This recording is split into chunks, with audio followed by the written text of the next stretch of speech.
Meus irmãos, as leituras de hoje, elas parecem assim, três trechos distintos da palavra de Deus.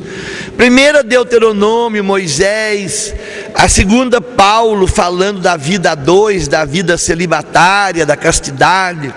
E o Evangelho mostrando Jesus expulsando o demônio, e o demônio reconhecendo quem é Jesus. Os discípulos não sabiam quem era Jesus, estavam acompanhando Jesus, encantados com o que ele fazia. Mas os demônios que estavam no corpo daquele homem sabiam: tu és o Santo, o Cristo, eu sei, o Senhor vem para nos destruir. Por quê? Porque a gente sabe pela tradição que os demônios eram anjos que conheciam, que viviam na intimidade de Deus, até que foram expulsos pela sua revolta contra Deus. Então é interessante que o demônio conhecia Jesus e os próprios discípulos ainda não. Só depois do Pentecostes, só depois que o Espírito Santo desceu sobre eles, é que eles foram: agora eu entendo. Então vocês vejam, são coisas distintas, né? Mas não é.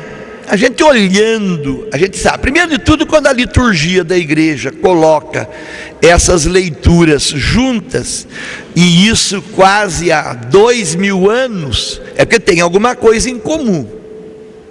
E tem alguma coisa muito clara para nós, não é uma mera reportagem, como eu sempre digo, né? Saudosista. Ah, que lindo que aconteceu. Então tem uma ligação e tem uma mensagem. Então a gente lê, medita, e eu queria passar para vocês, e aí é o desafio, porque senão a gente vai falar demais, porque é tanta riqueza. Então vê se eu consigo ser bem sintético, bem objetivo, se é que eu consigo. A primeira leitura mostra Moisés falando, e foi escrito no Deuteronômio. Deuteronômio é um daqueles 5 primeiros livros da Bíblia: Gênesis, Êxodo, Levítico, Números e Deuteronômio, que nós chamamos de Pentateuco, e atribuído a Moisés. Moisés ficou escrevendo, ele não escrevia caminhando no deserto, ele não podia escrever, mas foi ele que compilou esses ditos, esses fatos, e passando ali para aquela pequena corte que o acompanhava, aquilo depois foi transcrito então. E é interessante que vocês saibam, o Deuteronômio é exatamente o primeiro livro que foi escrito do Antigo Testamento, quando o templo se estabilizou e tinha então mesa, cadeira, tinta e pergaminho para escreverem toda a tradição desde as origens. No Novo Testamento, o primeiro documento escrito é a carta de São Paulo aos Tessalonicenses, é o primeiro escrito. E na Antiga Aliança, o Deuteronômio é o livro da vida religiosa, o livro dos sacerdotes, inspirados em Moisés. E esse trecho que nós acabamos de ouvir, Moisés fala de uma maneira assim bastante interessante, usando para si a expressão profeta. Ele diz: eu sou um profeta, vou falar do meu jeito, senão tinha que ler de novo, bobagem. Ele diz assim: eu sou um profeta que Deus chamou para tirar o povo da escravidão do Egito e levar para a terra prometida.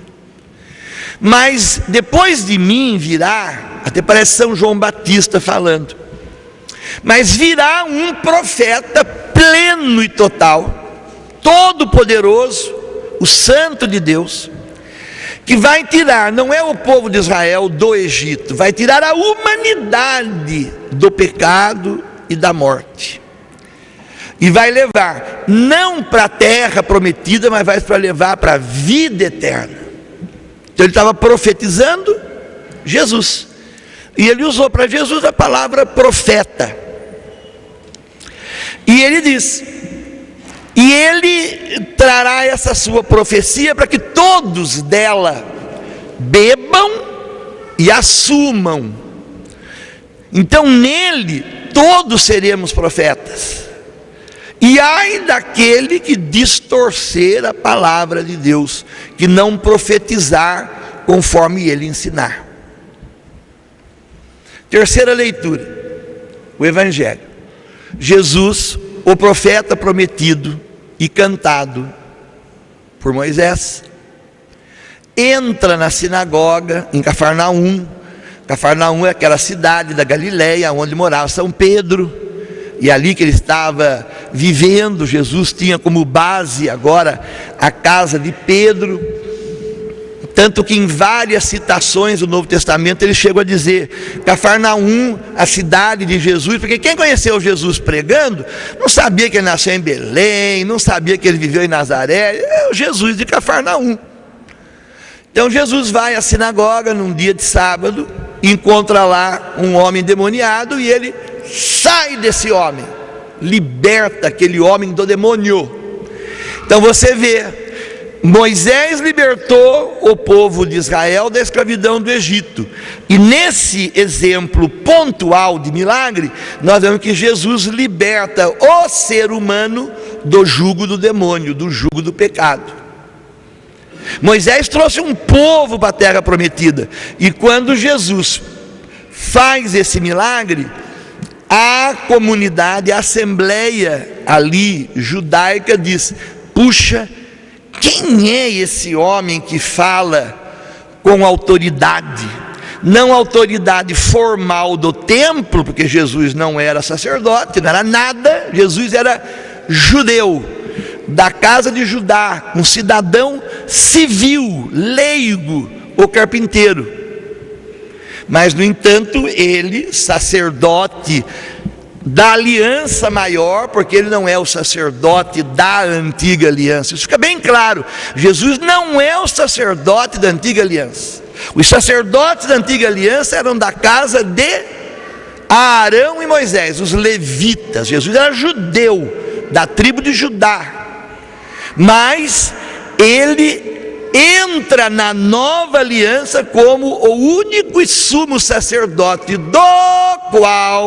de cujo sacerdócio todos nós herdamos a nossa participação. Nós somos um reino de sacerdotes, cada um na sua missão. É o que fala Paulo na segunda leitura.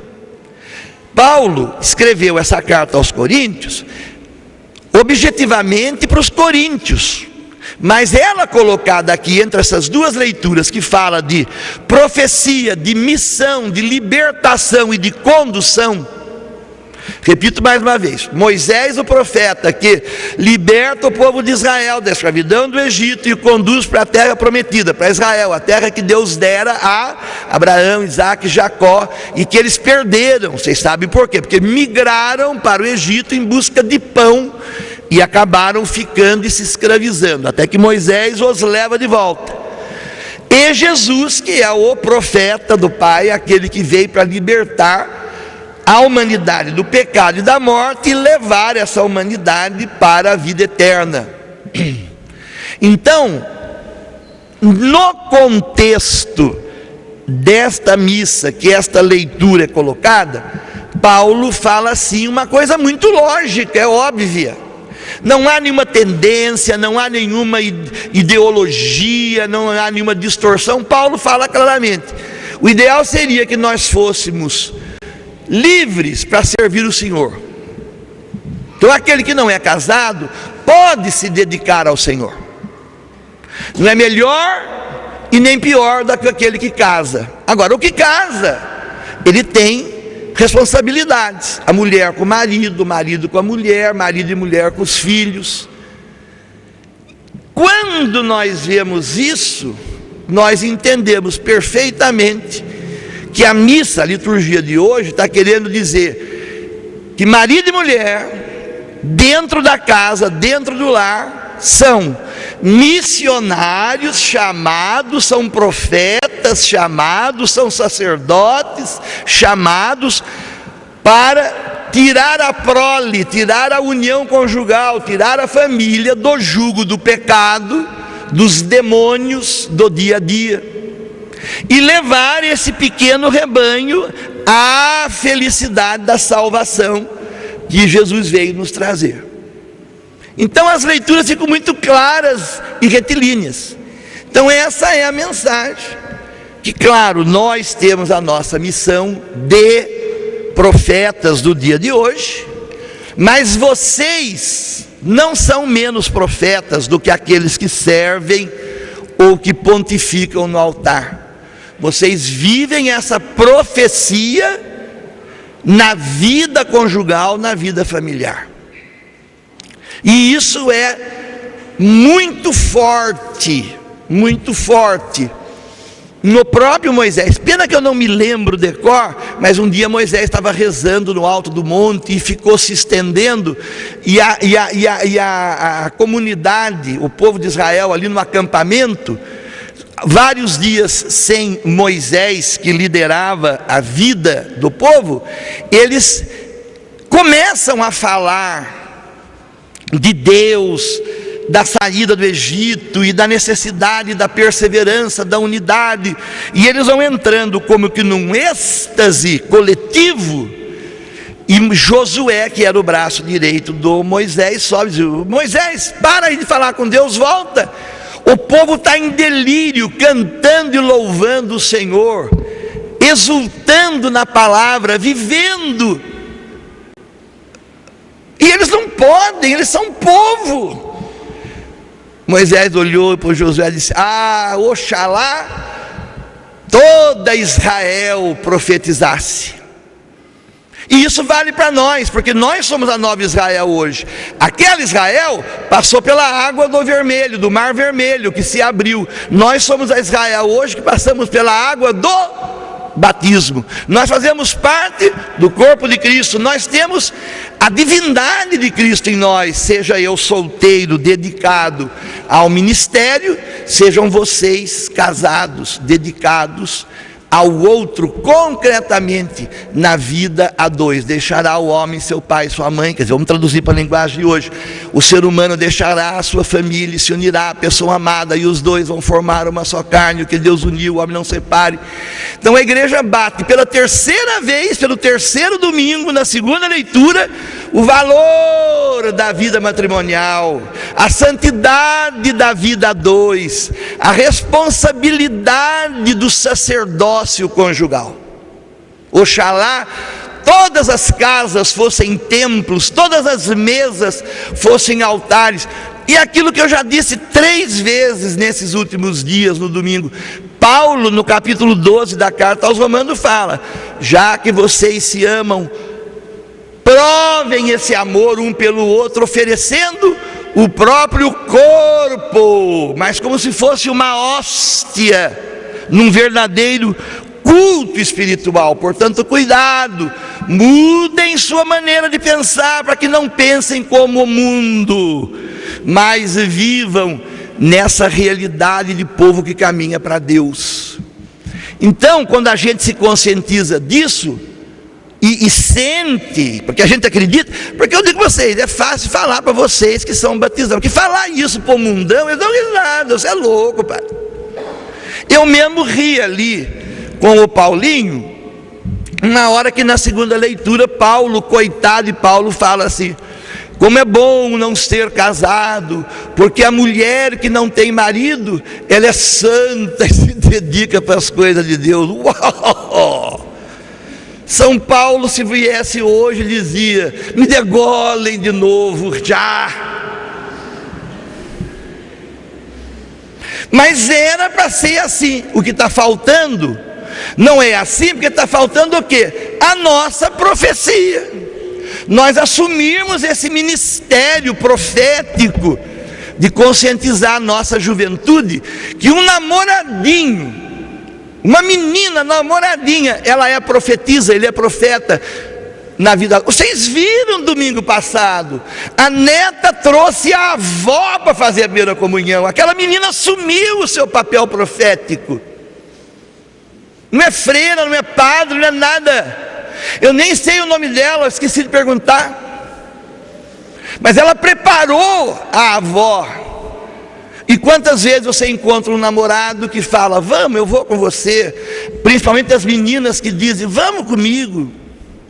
Tem criança na catequese porque quer, porque o coleguinha, e traz a família inteira atrás. Pai, vamos, mãe, vamos, ajoelha, beija, você vai comungar, confessa. Então, Paulo chega a dizer várias vezes que a mulher cristã santifica o marido. Então a vida a dois, com todos os seus desafios e dificuldades, ela tem esse papel profético, missionário, sacerdotal, que a igreja nos propõe ontem. Então vocês, jovens que estão se preparando para a vida a dois, vocês casados que vivem a vida a dois, mesmo que essa vida a dois acabou, terminou, não importa quem foi culpado, o negócio é, daqui para frente, eu tenho que continuar a minha missão. Eu tenho filhos, eu tenho netos, eu tenho amor para dar, quem sabe recomeçar, outra pessoa, diferente. Ou então eu me entregar para o Cristo, quer dizer, ninguém está excluído da missão de libertar o outro do pecado e mostrar a beleza que é viver a vida no Cristo. Porque ele foi tão claro dizendo: sem mim nada podeis fazer, e com ele a gente supera tudo. O mar se abre, a água joga da pedra, a codorniz baixa do céu, e a gente derruba as muralhas de Jericó e entra na terra prometida. Terra prometida que já está no meio de nós, que é para ser vivida numa vida bonita de amor, amor que é exatamente o sinal de eternidade. É o amor que a gente precisa abraçar para poder então realmente conquistar essa terra prometida do céu. Louvado seja nosso Senhor Jesus Cristo.